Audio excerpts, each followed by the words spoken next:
Eu trabalho como programador de jogos de computador, e um dos meus sonhos sempre foi criar um videogame original, algo que ninguém na indústria já havia feito antes. Depois de ver um certo jogo de simulação, fiquei bastante intrigado. Nele havia uma tentativa clara de colocar as pessoas no controle do universo.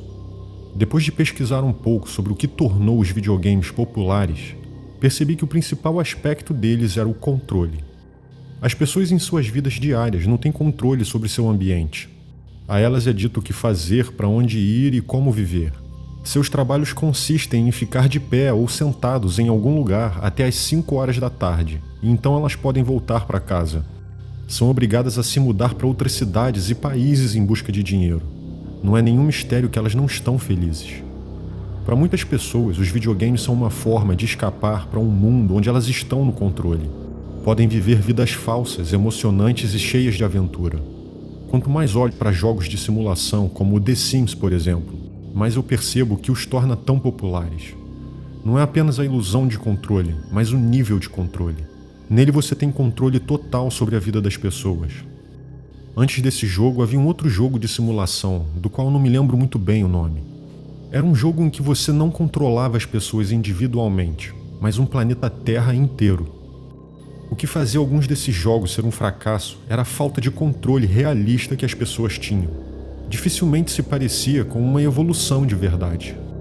Cheguei à conclusão de que tinha que desenvolver um jogo semelhante a esses, no qual o jogador simplesmente guia a evolução. Ele não controla a evolução em si, ela simplesmente acontece das mais variadas formas e continuamente a cada ação do jogador. Para fazer isso, comecei criando uma lei de física no jogo. Eu sei pouco de física, mas decidi estudar o básico e tentei criar uma versão simplificada na qual certas partículas possam interagir de maneiras específicas. Quando se trata disso, a física é simplesmente matemática complexa, mas os computadores ajudam. Então simulei também energia e matéria, e criei um sistema simples com um Sol emitindo energia, que era circundado por um planeta que captava essa energia. Depois eu decidi criar células bem simples e básicas do zero, que eram codificadas com um sistema em volta delas. Elas viviam da energia emitida pelo meu Sol e tinham um código genético que convertia a substância em energia produzida pelas células. Acho que você pode chamá-las de células eucariontes, se não me engano. Ao rodar a simulação, em poucos minutos o meu mundo se enchia com essas células. Depois disso, elas sofriam mutações, e a célula mais eficiente na conversão de energia do Sol em substâncias úteis para a reprodução acabaria sobrevivendo. Foi muito chato de acompanhar porque era muito básico, mas pareceu ter funcionado. Decidi aumentar a complexidade do sistema de física, que agora forçava as células a criar produtos residuais que fossem tóxicos e, portanto, venenosos para elas. Percebi que algumas das células responderam a isso produzindo menos desses resíduos tóxicos. Outras responderam produzindo alguma substância para se imunizar deles. E outras ainda desenvolveram reações químicas para eliminar totalmente esses resíduos. No entanto, notei algo fascinante. Deixei a simulação rolar por alguns séculos, que eram proporcionalmente alguns minutos na vida real. Nesse tempo, surgiram células que intencionalmente produziam quantidades grandes de resíduos tóxicos. Percebi que as outras células morreram como resultado disso, e as que sobreviveram responderam por se apoderar ou consumir a matéria que as outras deixaram para trás. Mais tarde, os primeiros predadores nasceram. Com eles, a diversidade nesse pequeno mundo começou a aumentar rapidamente. Alguns novos seres desenvolveram uma resposta para fugir quando encontravam essas toxinas. Outros criaram resistência a elas. Com o tempo, os que criaram resistência acabariam por evoluir o suficiente para utilizar as próprias toxinas a seu favor. Eventualmente, notei outra coisa interessante. As células que fugiam da toxina se agrupavam com as células que a utilizavam. Elas ficavam juntas e cooperavam umas com as outras. Mais tarde, esses tipos de célula acabariam se ligando umas às outras e formariam uma simbiose meio estranha, onde as células que normalmente fugiam agora se moviam diretamente para onde essas toxinas estavam. E as outras células que já usavam essas toxinas acabaram consumindo elas e passariam a fornecer energia para as duas células. Sem entrar em muitos detalhes, fiquei empolgadíssimo com aquilo e deixei a simulação rodar durante a noite. Tinha ficado acordado até às 5 da manhã da noite anterior, e quando acordei por volta das 11 da manhã no dia seguinte, notei que o mundo que eu criei havia mudado bastante e quase já não dava mais para reconhecer. Estruturas maciças e complexas, semelhantes a plantas ou fungos, cresceram neste mundo, e elas eram consumidas por outros organismos que comiam essas plantas. No entanto, depois de jogar por algumas horas, notei que aquele mundo já não mudava muito. Eu havia alcançado outro ponto de inércia, onde a simplicidade da minha simulação impedia a evolução de uma vida mais complexa. Parecia que faltava alguma coisa. Então, aumentei a complexidade das leis de física desse mundo mais uma vez, dividindo a energia em diferentes tipos, com diferentes comprimentos de frequência, que eram absorvidos em diferentes graus por diferentes moléculas. E também implementei vibrações no ar. No geral, acabei criando uma simulação melhorada e mais robusta, e fiz mais alguns pequenos ajustes aqui e ali para aperfeiçoá-la. Isso fez com que o computador ficasse muito mais lento, é claro, mas valeu a pena o sacrifício. Fiquei o dia inteiro observando a simulação e brincando com ela, pois era incrivelmente viciante. Organismos complexos evoluíram e cooperaram uns com os outros. Os organismos que dependiam uns dos outros atraíam outros predadores que comiam os predadores que comiam esses organismos. Depois notei que algumas criaturas desenvolveram alguns chamados de alerta. Isso significa que se elas notassem um predador, elas emitiriam um som e todos os outros da sua espécie fugiriam para buracos que haviam cavado na terra. E outras desenvolveram chamados de reprodução. Então eu decidi me divertir um pouco. Eu criei uma ferramenta no jogo que me permitia despejar substâncias e organismos específicos na Terra. Depois eu escrevi meu nome em uma montanha usando essa ferramenta. Também criei 10 meteoritos e eu joguei em um pedaço de terra para criar uma pequena ilha. Isso porque eu queria ver se os animais presos em ambos os lados teriam evoluído em direções diferentes. E criei uma ilha cheia de erupções vulcânicas na forma do emoji Smiley. A essa altura, percebi que tinha ficado acordado até às 5 da manhã mais uma vez, enquanto já ouvi os pássaros cantando do lado de fora. Fui dormir e acabei acordando às 2 da tarde ou algo assim. Quando olhei para minha simulação novamente, quase entrei em choque. Diferentes grupos de animais de uma certa espécie fizeram estátuas usando pedras. Algumas delas na forma de um emoji Smiley e outras na forma do meu nome. Eu não fazia ideia do porquê eles estavam fazendo isso. Qual seria a motivação? Outra coisa que eu notei é que os seres de diferentes grupos se atacavam de vez em quando, principalmente por causa de recursos e território. Continuei tentando entender o ponto de vista deles e concluí que esses organismos devem ter percebido de alguma forma que o emoji Smiley e o nome que eu havia escrito na montanha eram de alguma forma especiais. Mas a violência e a batalha entre os diferentes grupos de criaturas se tornaram cada vez mais frequentes, e isso me perturbava um bocado. Então decidi criar uma grande cordilheira de montanhas através de erupções vulcânicas para separar os dois grupos, e dessa forma permitir que evoluíssem naturalmente. A essa altura, as mudanças da evolução nesse mundo já estavam acontecendo muito mais rapidamente que antes, de forma exponencial. Senti a minha barriga roncar, então fui na cozinha rapidamente para pegar algo para comer. Quando eu voltei, notei que as criaturas haviam desenhado símbolos no chão, que reproduziam os elementos de seu mundo. Os membros das tribos agora estavam vestindo roupas em diferentes estilos. Também passaram a fazer melhorias em suas casas e o sistema de suas sociedades ficou mais complexo. E a quantidade de criaturas também aumentava continuamente. Mais tarde, notei que as criaturas começaram a fazer seus próprios símbolos no chão, e não mais apenas copiando os que viam em seu mundo. A maioria dos símbolos pareciam aleatórios e incompreensíveis para mim, mas um deles chamou minha atenção. Os organismos criaram um símbolo com um formato semelhante ao deles, que era um pequeno círculo com um quadrado abaixo dele, simbolizando o corpo. Dentro do quadrado, bem no centro, tinha uma bolinha, praticamente um ponto. E isso provavelmente foi feito para simbolizar o órgão visual deles, já que eles tinham apenas um órgão visual.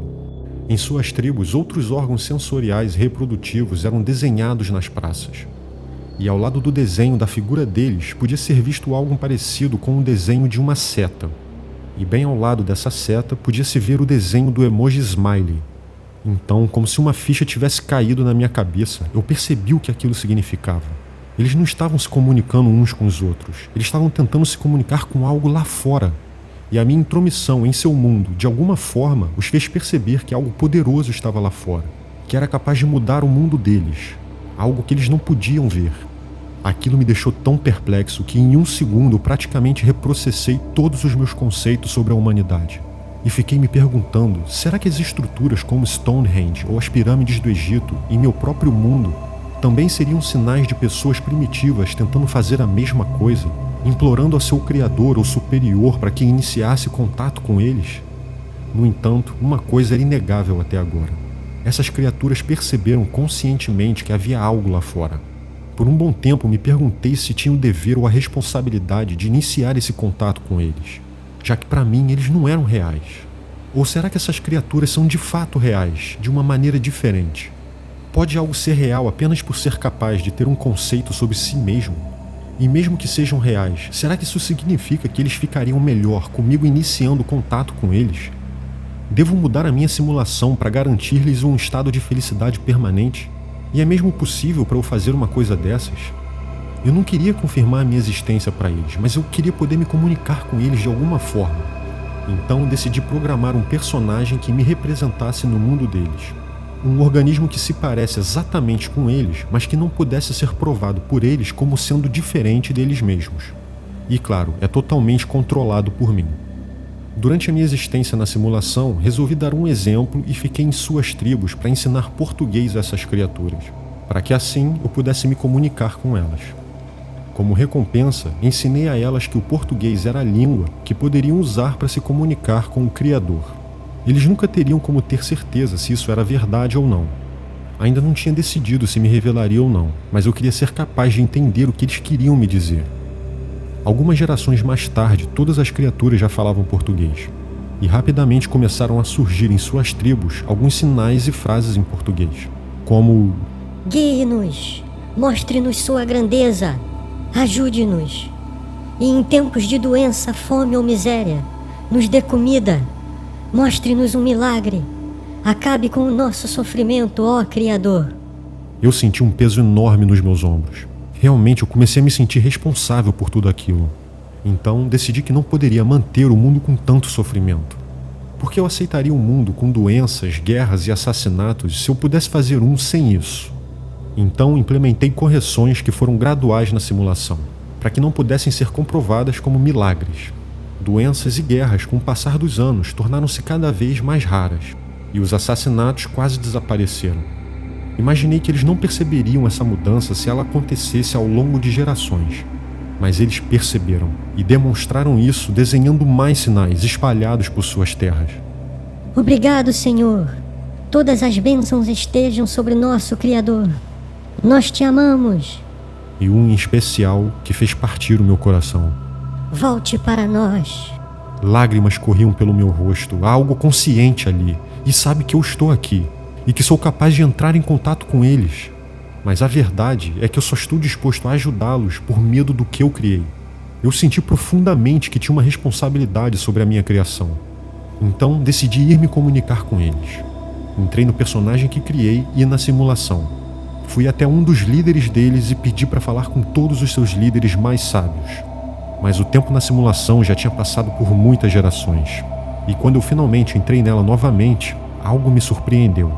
A essa altura eles já não acreditavam mais em mim. E disseram: você já é o 1000º de nós que vem aqui alegando ser o Criador. Se você é ele mesmo, então eu rezo pelo seu perdão, Senhor. Mas por favor, mostre-nos um sinal antes de exigir que reunamos os nossos líderes mais sábios. Eu hesitei por um instante, mas respondi: amanhã deve haver 2 meteoros caindo em uma ilha deserta no mar, bem diante de vocês. E quando isso acontecer, não duvidem mais de mim, e percebam que voltei apenas para reparar o mundo problemático que eu criei. Então saí do meu personagem e ele desapareceu da simulação. No dia seguinte, milhares de criaturas se reuniram para ver se um sinal seria realmente enviado pelo Criador. E o milagre realmente aconteceu. As criaturas gritavam meu nome, e logo após a descida dos meteoros, muitas celebrações foram realizadas em suas tribos. Todos os organismos conscientes se reuniram ao redor do local onde meu personagem tinha sido visto pela última vez. E lá eles deitaram no chão numa forma de adoração ou homenagem ao Criador. Algo interessante nisso é que me parecia também que eles estavam com um certo medo de chegar perto do local. Por curiosidade sobre a reação deles, entrei no meu personagem novamente e reapareci no mesmo local. Achei estranho porque, mesmo notando a minha presença, as criaturas continuaram deitadas no chão em completo silêncio. Era como se elas sentissem que não eram dignas de falar com o Criador. Então eu resolvi dizer: Deixe seu homem mais sábio se levantar. E então uma delas se levantou, e pela primeira vez eu fiquei frente a frente com uma dessas criaturas de aparência bizarra. Obrigado por voltar, Senhor. Por favor, diga-nos. Você tem algum pedido para nos fazer? Hesitei antes de responder. Não há nada que você possa fazer por mim que me agrade, meu filho.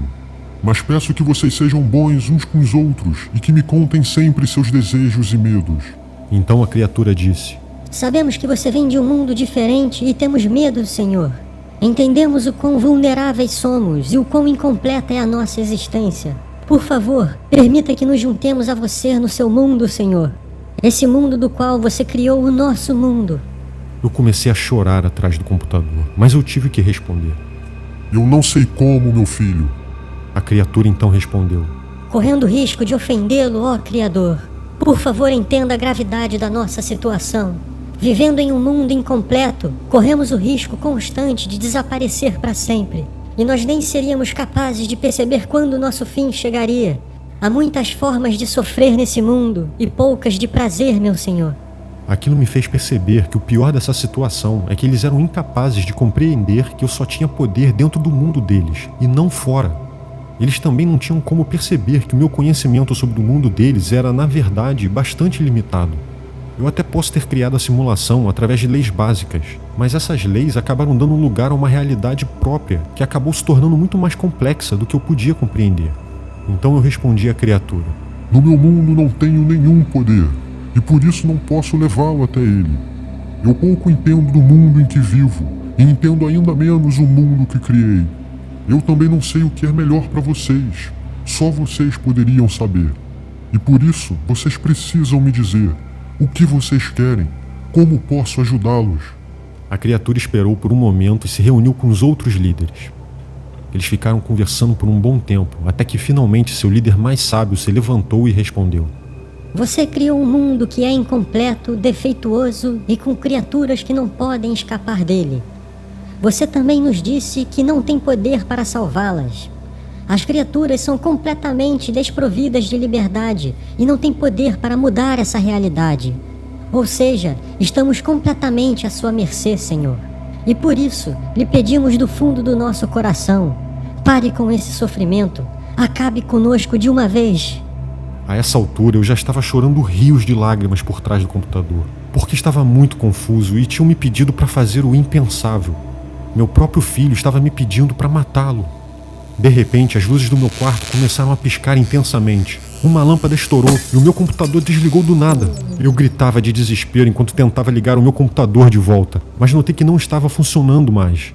Liguei em prantos para a empresa de energia, que me disse que, devido a um acidente, uma oscilação de energia viajou pela rede e causou alguns curtos-circuitos. Pelo menos eles me prometeram que me pagariam por qualquer dano causado.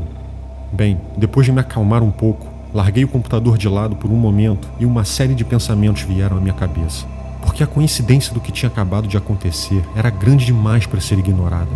Eu fiquei me perguntando, se essas criaturas estavam à mercê de um criador confuso e limitado, o mesmo poderia ser dito de mim? E se isso for verdade, o meu criador então apenas me impediu de repetir seu próprio erro?